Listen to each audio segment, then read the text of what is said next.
seorang suami dan istri. Panutan. Seorang suami sampai kapanpun nomor satu adalah orang tua. Seorang istri berubah, nomor satu adalah suami. Ingat. Tapi suami yang baik, ini semuanya baik semua. Amin. Suami yang baik adalah yang menjadikan istrinya agar menomorsatukan bapak ibunya. Faham Anda?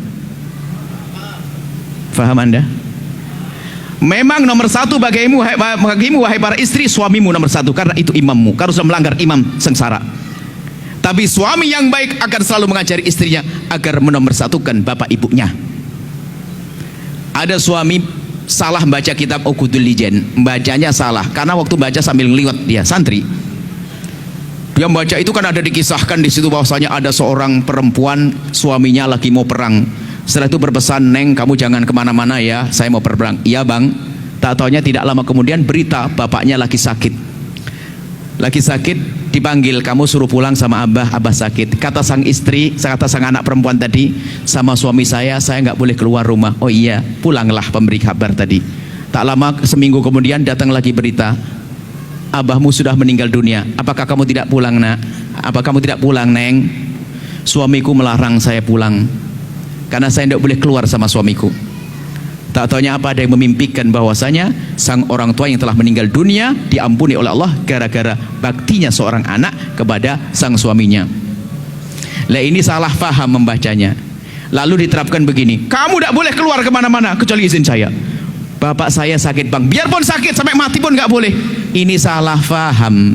Itu kisah di kitab Uqudul Lijen itu, waktu itu belum ada HP. Suami yang lagi perang tuh nggak ngerti kalau mertuanya bakal sakit. Kalau ngerti bakal sakit pasti bakal dikasih tahu.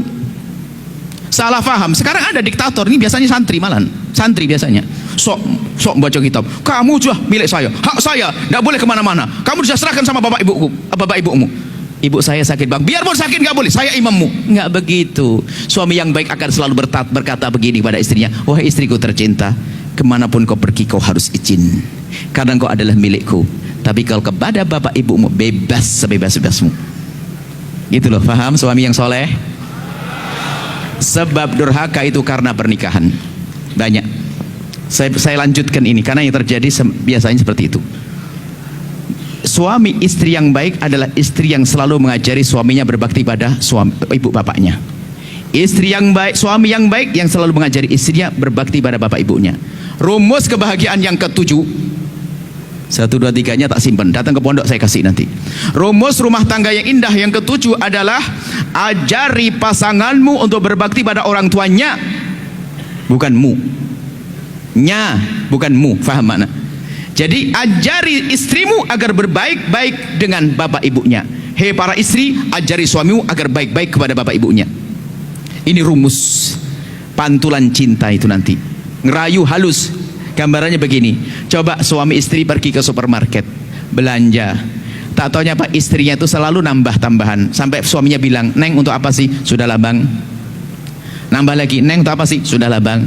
Sampai di rumah tak taunya istrinya sibuk bungkusin sesuatu. Setelah bungkusin begitu, "Mau dibawa kemana, Neng?"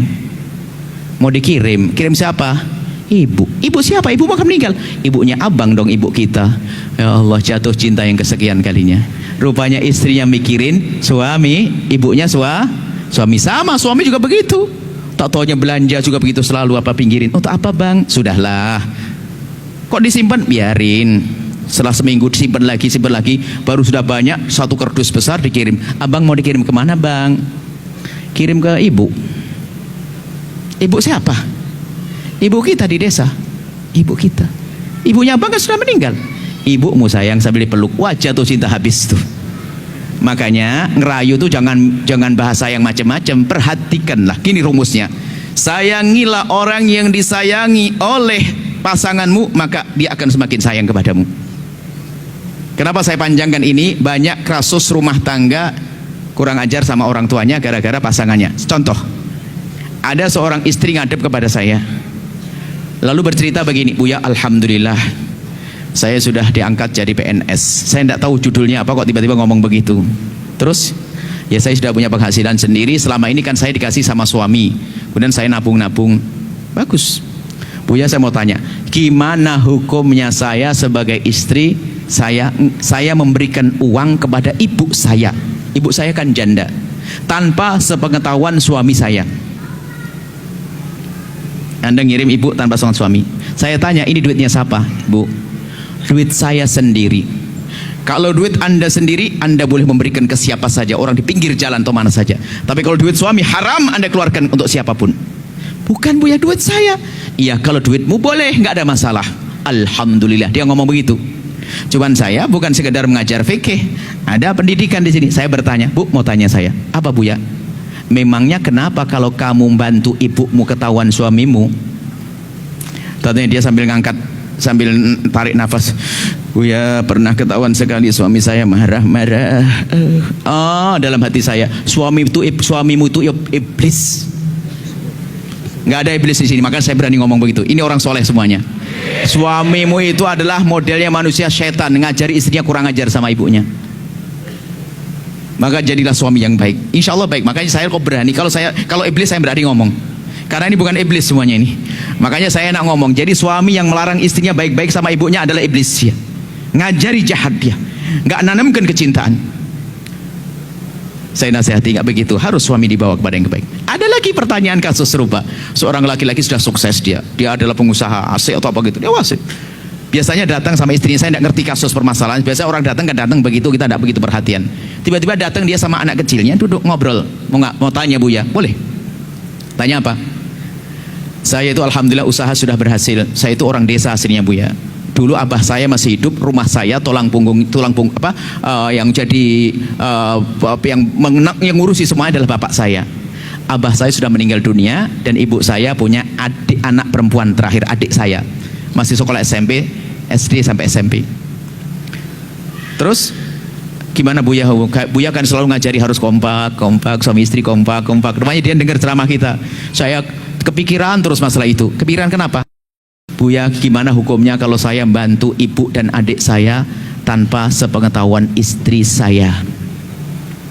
Saya tanya, itu duit siapa, Pak? Duit saya sendiri. Benar, satu. Yang kedua, istrimu sudah kau kasih nafkah? Sudah. Kau kasih apa? Ya cukup di rumah, Bu, ya, ada kulkas, ada mobil, ada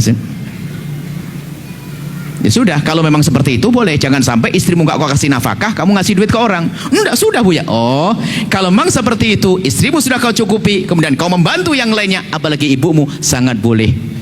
Tapi kan saya nggak ngomong kepada istri saya. Nggak apa-apa, alhamdulillah, jadi saya nggak dosa. Tapi nggak kompak. Ntar dulu, saya mau tanya. Nggak kompak katanya. Saya mau tanya, memangnya kenapa sih istrimu kalau kamu memberikan bantuan kepada ibumu sendiri, kalau tahu istrimu? Dia sambil tarik nafas berkata, oh ya, pernah ketahuan sekali cemberutnya sebulan.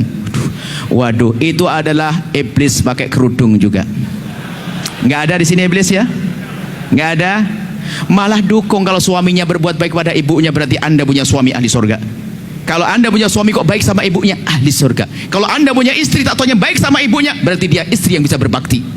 Paham makna berbakti? Saya panjangkan begini sebab banyak kejadian-kejadian ternyata seorang suami melarang istrinya berbuat baik kepada bapak ibunya. Kalau Anda punya istri nggak baik sama bapak ibunya, Anda punya istri ahli neraka.